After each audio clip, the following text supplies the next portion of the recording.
Magandang umaga, Manong Ted, and kay DJ Sacha. Magandang umaga po. Ano po ang reaksyon ng Ako Bicol Party List dito po sa balita ni Pangulong Marcos kagabi na umano ay hawak ng mga otoridad si former Ako Bicol Party List Rep Saldico sa Prague?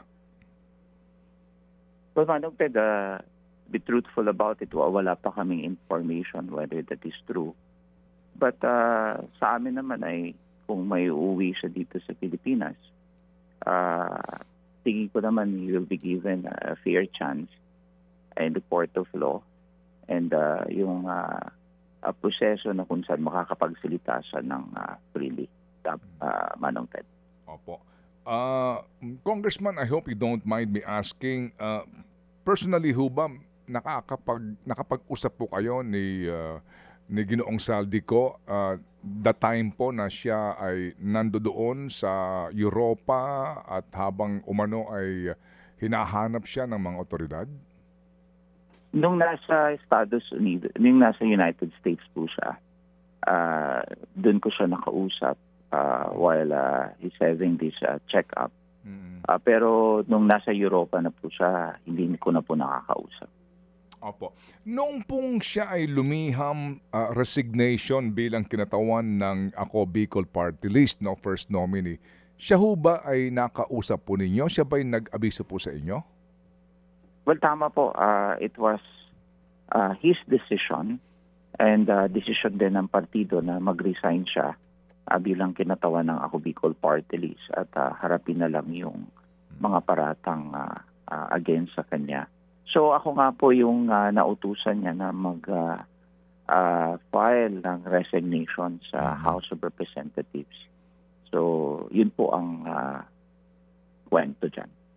Opo. And that time po, nasa saan siya nun? He was in the United States po. So pinadala niya yung resignation letter, affixing his signature and also his resignation as member of Ako Bicol Party List po. So that's two document forwarded to me by his lawyers po. Opo. So that time nandoon pa siya sa Estados Unidos at kanya nga for medical reasons. Well, tama po. That was month of August. Okay. Agosto pa po yun. Opo. Ngayon sir, siya po ay napadpad nga ng Europa at ang claim siya daw po ay may Portuguese passport. Totoo ho ba yun? Well, that was the claim of Secretary of Interior and Local Government, sa John Dean.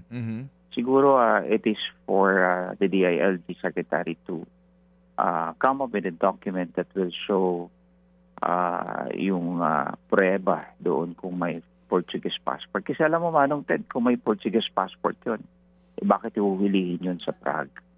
Diba? Sa tingin ko, kung nahuli, it's because of lack of documentation, including the absence of passport. Opo. Well, kasi po, attorney, Congressman Garbin, nung lumabas nga itong balita, I mean, common sense lang, no? Mag-iisip ka, hinuli daw siya kasi nga wala siyang travel document, no? Meaning nasa Europa ka, nagpunta ka ng Czech Republic kasi po usually naman 'yan kapag kumbaga kung EU countries na 'yan, wala pag nag-train ka, basically po wala nang walang immigration, di ba? As you know, no?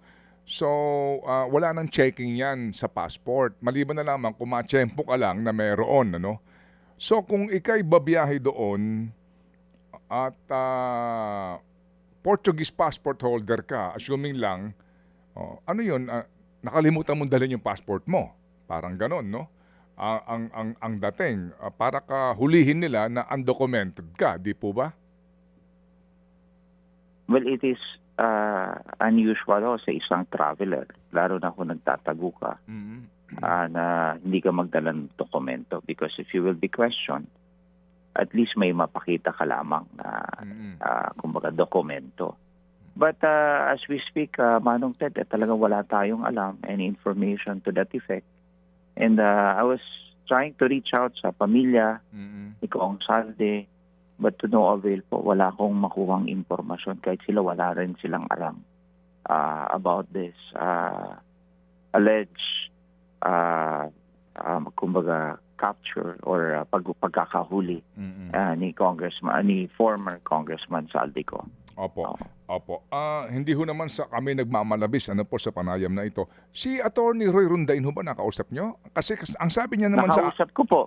Ano sabi niya? Nakausap ko po kagabi, wala rin po siyang he's trying to gather information and trying to reach out to Kong Saldi, his client, but wala pa rin siya makuhang informasyon po. Nakausap ko po kagabi. Oo, kasi po kami rin po tumawag sa kanya at ang sagot niya po sa amin din, practically wala akong informasyon, kaya wala siya maibibigay nga. So, yun din pong aming iniisip na kung mismong kanyang abogado hindi alam, practically parang walang confirmation daw si Attorney Rondain sa sinasabing ito ng presidente. Well, any official communications coming from Kong Saldi, I course it through Attorney Rondain. Kasi yun lang po yung aming means of communication. And siya lang ho ang makapagsasabing opisyal sa mga estado or circumstansya na kinakaharap ngayon ni Kong Saldico. Opo. Sir, siguro ho naman napanood nyo rin o kaya nabasa ang transcript ng kanyang statement on video, di ba? Nung mga panahon na hindi pa ho kanselado ang kanyang pasaporte. May mga siya doon, derechahan na sinasabi kung sino ba nakinabang talaga dito sa mga insertions at yung mga deliveries ng pera. Opo. Ito ho ba yung sinasabi ho ninyo na mga inaasahan nyo na statement pa rin na manggagaling sa inyong dating kasamahan sa Ako Bicol kung sakasakaling siya ay babalik sa Pilipinas? Manong Ted, alam mo, until now, hindi na yun nire-recant, deny. And despite of all allegations na yun daw ay AI, but just the same, walang, kumbaga, papasinungaling doon sa kanyang sinabi. I expect that when he returns in the Philippines, tingin ko naman, papatunayan niya yung mga isiniwalat na doon. At siguro may mga isisiwalat pa siya. That's what I surmise. Yun ang aking pagkakaalam ko at pagkakakilala ko sa kanya. And alam mo, Manong Ted, lumaki yan sa negosyo because his word is his bond. Kumbaga, kung ano yung sinabi niya, ay pinapanindigan niya. Sa tingin ko naman, pag-uwi niya, parang ganun pa rin yung kanyang sasabihin. Okay. Papanindigan. Okay. Sabi po sa balita, according to Garbin, he hopes Ko would be able to speak freely without being censured by the current administration. Given our political climate, sana kung maiuwi siya, he can speak freely without any censure from the administration. Saan kayo humuhugot dito ng gantong uri po ng statement? Well, Manong Ted, nasabi ko lang yan bilang isang abogado na kung saan sa isang paglilitis, ang inaakusahan ay makakapag-presenta rin ng kanyang side, ebidensya at mga testimonya na mahalaga rin sa kanyang depensa. And these are the things that I think we've been talking about due process. Lalong-lalo na maraming paglilitis na nagagawa ngayon sa ating bansa. Nandiyan yung impeachment, nandiyan din yung mga investigasyon. And it has always been said that the essence of all these hearings and investigation is due process. Opo. Sige po. So Congressman Garbin, ito na lang po. Ano po ang inyong masasabi sa lahat po ng mga nakikinig sa atin? Opo. At sa mga, alam niyo ho yun, sa mga humusga na po sa inyo pong kapartido dati sa Ako Bicol Party List tungkol sa isyong ito. Opo. Well, Manong Ted, hindi ko masisisi ang taong bayan na maghusga kay Saldico. Ang akin lang dito, kung isa ay may uuwi, ito ay magandang pagkakataon na maintindihan ng ating mga kababayang Pilipino kung ano talaga yung nangyari. Base sa kanyang isisiwalat ng mga testimonya kung saan man sa korte, sa investigasyon sa Senado, antayin na lang po natin at siya lang siguro ang makapagbigay ng linaw at liwanag dito sa isyong ito. Okay, sige po. Makabalita ho kaya kami within the day kung sa confirmation dito kasi ako iniisip ko hindi naman siguro mag-isa lang babiyahe si former Congressman Saldico lalo na kung meron siya medical condition.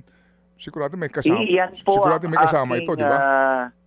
Iyan po ang aking assumption na hindi ito magta-travel ng mag-isa. And that's why I'm trying to reach out to the family kung sino yung kasama at makuha man lang yung impormasyon, ano bang kalagayan niya, saan ba siya nakadetain, at saan lugar.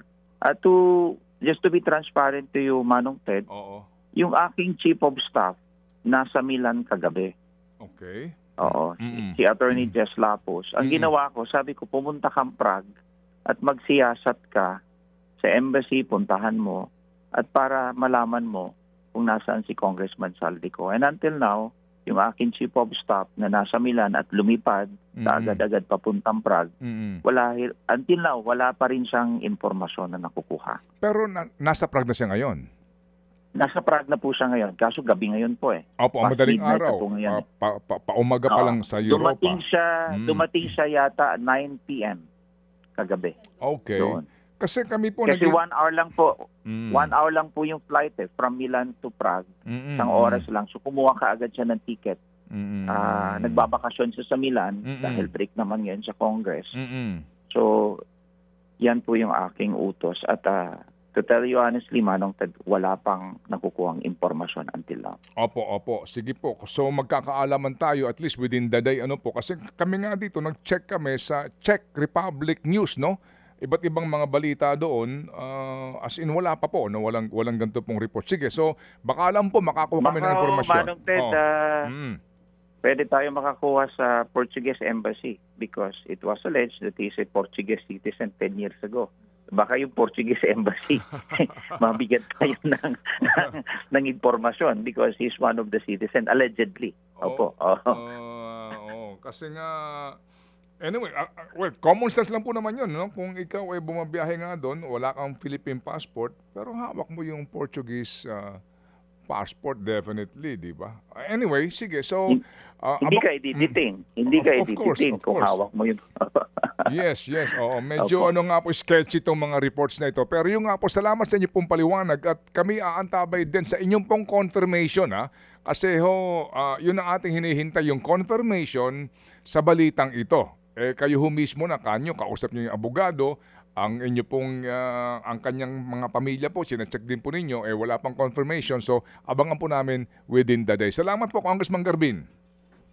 Salamat po, Manong Ted, and more power. And mabuhay. Thank you. Mga kapatid, para sa iba pang mga balita at impormasyon, sundan niyo po kami sa X, Instagram, Facebook at syempre sa TikTok, True Network PH. Mag-subscribe din po kayo sa aming YouTube channel, True Network. May website din po tayo, truenetwork.ph, at pwede nyo rin po kaming mapanood sa Channel 19 ng aming True FM TV. Lagi pa rin makinig sa radyo dito po sa 105.9 True FM dahil dito, laging true sa'yo, kapatid. Ito tayo sa totoo, tunay at tapat.